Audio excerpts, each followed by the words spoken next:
Well, good morning, Sooner Nation. You know what day it is. It's the day after. And boy, it feels like the day after. You remember back in the 80s, that old show about the nuclear bomb being set off, and that's what it feels like today.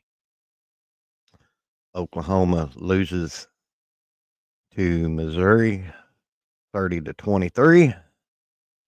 And I'm going to give my 2 cents, put a bow on it, send it down the road. But first, I'm your host, Mike the Legend, and thank you for pulling up to the channel. If you're new to the channel, hop down and hit that red subscriber button. Turn on your post notification bells. That way you won't miss any OU Sooner related content that I will be uploading. And also, if you're watching from a computer or laptop, there's a red YouTube subscriber button there. You can hover your little mouse over that, and you can subscribe from there without leaving the video. Also, for as little as $2.99 a month, you can. We have all kinds of fun on here on Mondays. I have Mike Boganowski for Mike and Mike on Monday. So, uh, if you don't mind, give me a like, give me a comment. It helps push the algorithm of YouTube, and for small content creators such as myself, it means the world. And could you please share the video because sharing is caring?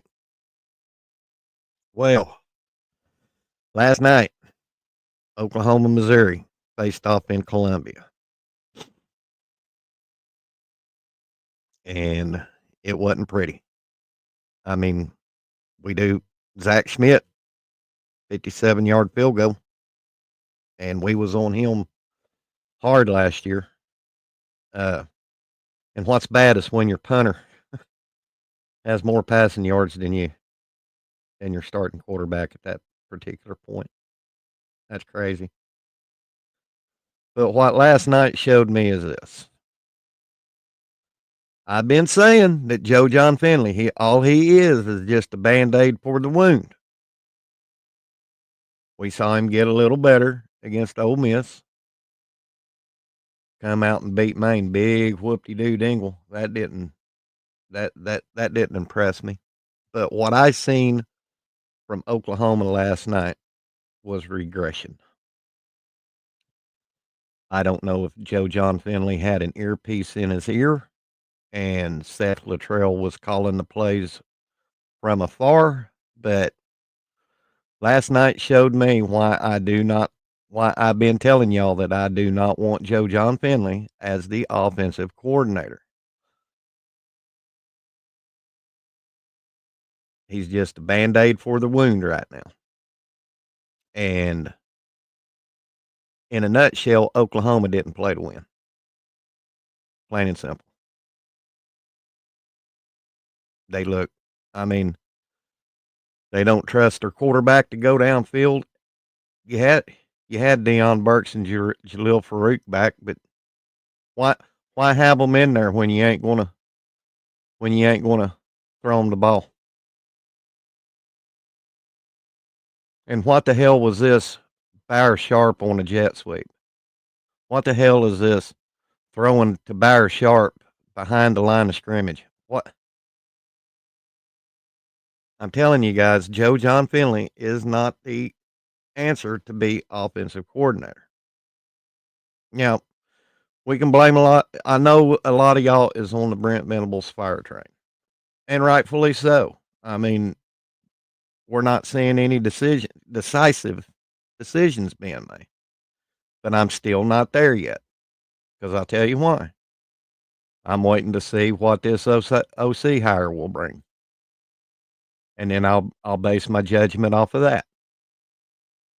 But I will say this: that this OC hire that Brent brings in is going to make or break him. Because if he goes out and gets a jag, done.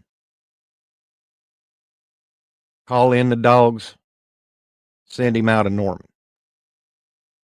So this hire has to be, I feel it has to be a splash hire. I mean, used to be you could go down in the lower ranks and get one of these up and coming out of D2 uh, or lower ranked FBS teams that has a hot offensive coordinator and develop him through that because your team is still playing good, but you can develop him. Not at OU right now. No, we don't need that. Mm-mm.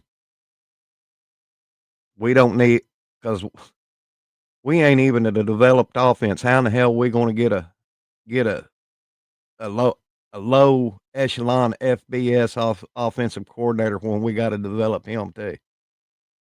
I mean, it. But last night showed that OU needed a competent offensive coordinator and a competent quarterback. Jackson's not it, guys. I'm I was I've been trying to see the forest through the trees with him. I really have. But now but now I don't see him as being it. Missouri gifted us that game when we got the scoop and score. And then Jackson Arnold fumbles and they get a scoop and score. Crazy. And when Theo Weiss was at Oklahoma, how many times did he score 2 touchdowns in one game? Now, I'm not blaming this all on the defense. No, I'm not. Yeah, we give up some, but think of the defense like this. And I'm going to use a farming terminology. Let's like say 22 of you go to a farmer who's got a hayfield, and y'all's going to be hauling 2,000 bales, 2,000 bales of hay. 22 of you. One set of 11 is out there. I mean, they're slinging hay, they're getting after it. And the other 11 is lagging. And the first thing this rancher or farmer is going to do is go to them 11 guys that's out there kicking ass and taking names.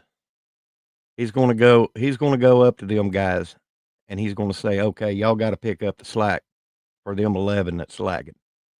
And let's like say, I mean, I'm just doing this for sake of argument, guys.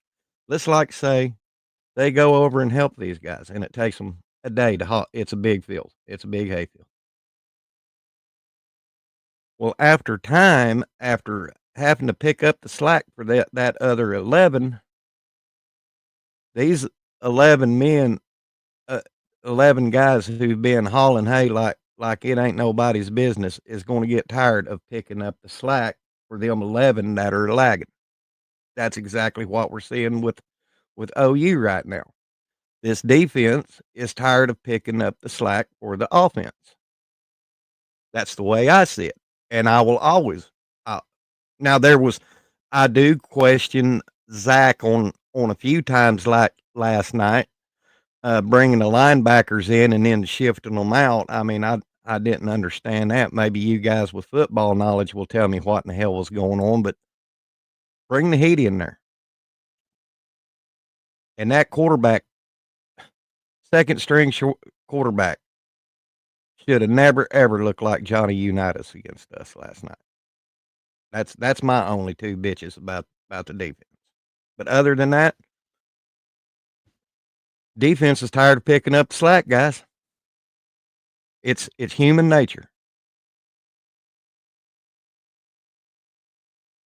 But like I said, last night showed why we need a competent offensive coordinator and quarterback. Now I feel that maybe they should go into the portal and get a quarterback out of the portal. At this point, I don't give a damn who's gone, whether it's Jackson or Hawk, I don't give a damn at this point because I don't know. Maybe I'm just still in my feels right now, but I know one thing.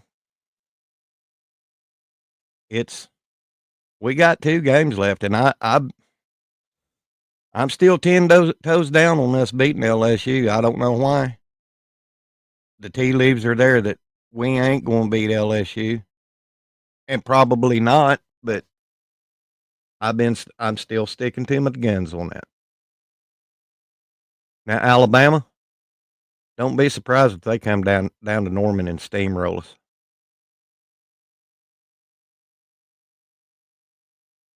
Because we don't have an offensive coordinator or a quarterback that can